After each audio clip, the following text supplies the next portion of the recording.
Hello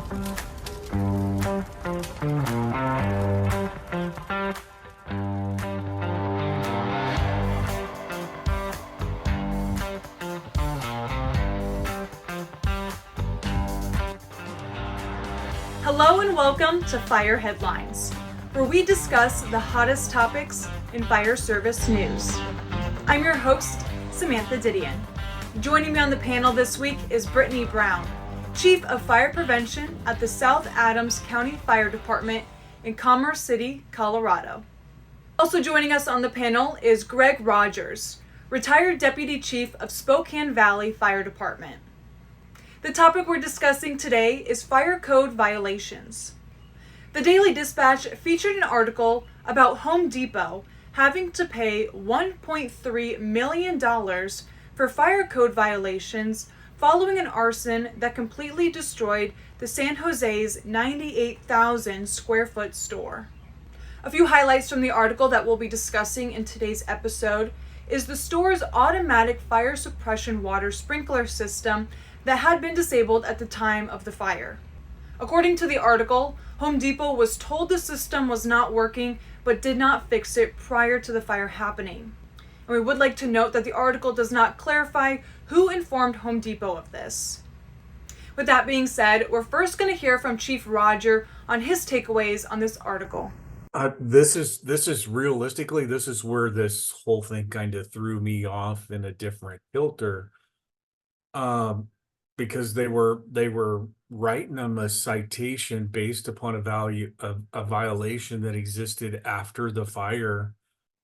And I'm it's interesting. I don't think I've ever seen a jurisdiction write a citation for a business that's had a fire and then said, okay, now we're writing you this citation. Usually that happens before. Usually what happens in these cases, the liability falls within the insurance company and the business itself. Usually, it's interesting because I think it's almost setting precedents, and I'm not saying that it's never happened before. I've never seen a citation, written in regards to after a fire has occurred. From my perspective, it's almost, if you think about this and the code, the government, the fire department, the adoption, the enforcement, as well as the business, the sprinkler contractor, and everybody working together, it's reminds me of what NFPA calls an ecosystem. It's the fire and life safety ecosystem. And when you look at NFPA's fire and life safety ecosystem, it has all of those components put together. And this is the reason why I question, I'm not sure who told them in regards to, so now if a sprinkler contractor came in and repaired something and did some stuff, they would have notified Home Depot that the system was out of service and that they need to get some stuff fixed. That's the reason why I question whether it was the sprinkler contractor that told Home Depot or was it the fire department.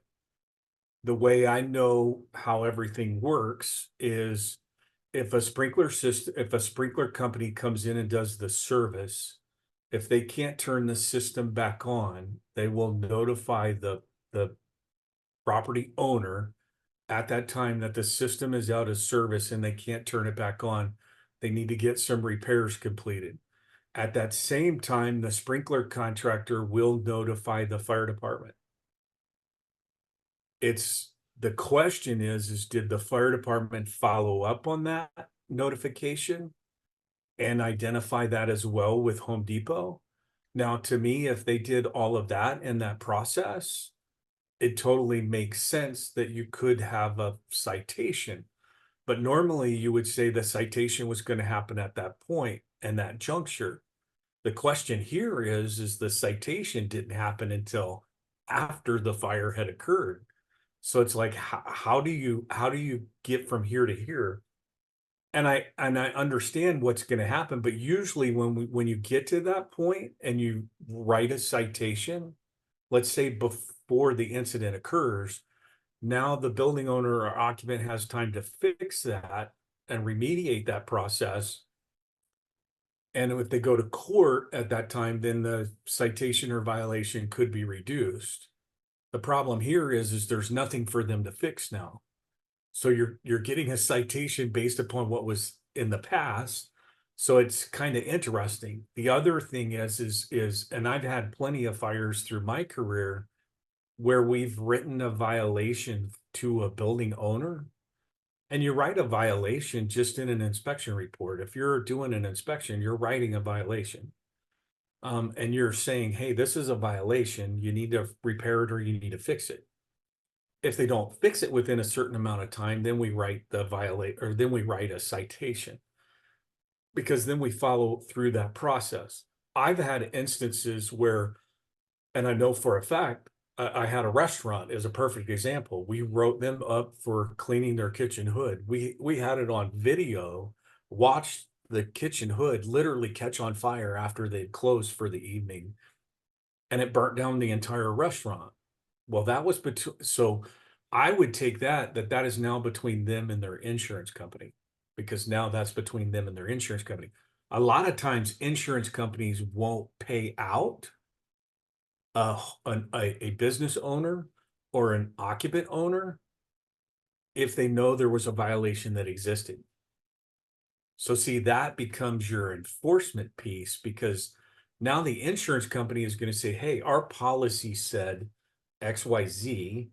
You didn't follow X, Y, and Z, and you knew that it wasn't compliant. You knew you weren't within the parameters of meeting what was safe per the adopted code. So therefore, we're gonna pay you this much, not the total amount. And I'll give you an example. The example in the restaurant that I gave is they told them they weren't going to pay them anything unless they rebuilt. And if they rebuilt, they had to rebuild it all to code, and they would pay them to replace the structure. So that was a little bit different than, potentially might be what's happening at San Jose and Home Depot.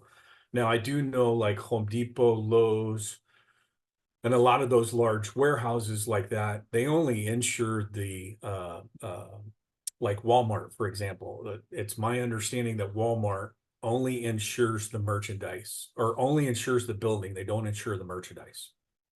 I don't know if that's the same for Home Depot. I don't know if that's the same. So it gets different when you get into different warehouses based upon what they've insured and what their insurance companies do. And a lot of those larger companies like that are self-insured.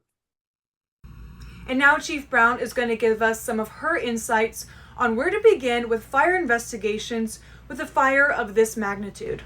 So our fire alarm pretty much tattles on everything. Our fire alarm can have a ton of non-volatile memory, which means it's going to store and it's going to keep. And this information can usually be accessed offsite with our monitoring company. So every event that happens with our fire alarm system and also by proxy our fire sprinkler system, because our fire sprinkler system is tied into our fire alarm. So at any point, if the water is turned off, there's going to be a tamper. There's going to be a valve signal. There's something that's going to be reported to the fire alarm that says, hey, this valve was touched, and that event is recorded. So every time we touch a riser, we operate a valve, and say we have a water flow alarm, something happens with our system, we're flowing ahead, we have a smoke alarm go off, we have a manual pull station pulled, all of those events are recorded and they're time-stamped. All of this information can be gathered after the fact so that we can actually figure out kind of the progression of our fire event. And say with every fire event, we can even tell you via addressable devices which smoke alarm went off first. We can then tell you that a water flow alarm went off and when. The lack of a water flow alarm going off could be indicative that there's something wrong with the system. Something is not reporting the way that it's supposed to. Forensically, after the fact, we could go back and say, hey, when was that water shut off?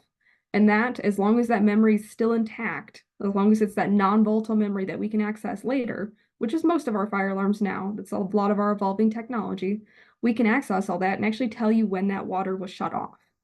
Thank you, Chiefs, for joining me today, and thank you to our listeners for tuning in. A link to the article we discussed can be found in the show notes. If you have a question for the panel, please reach out to us at fireheadlines@wfca.com and let us know what's on your mind. We'll see you back here next week for more Fire Headlines.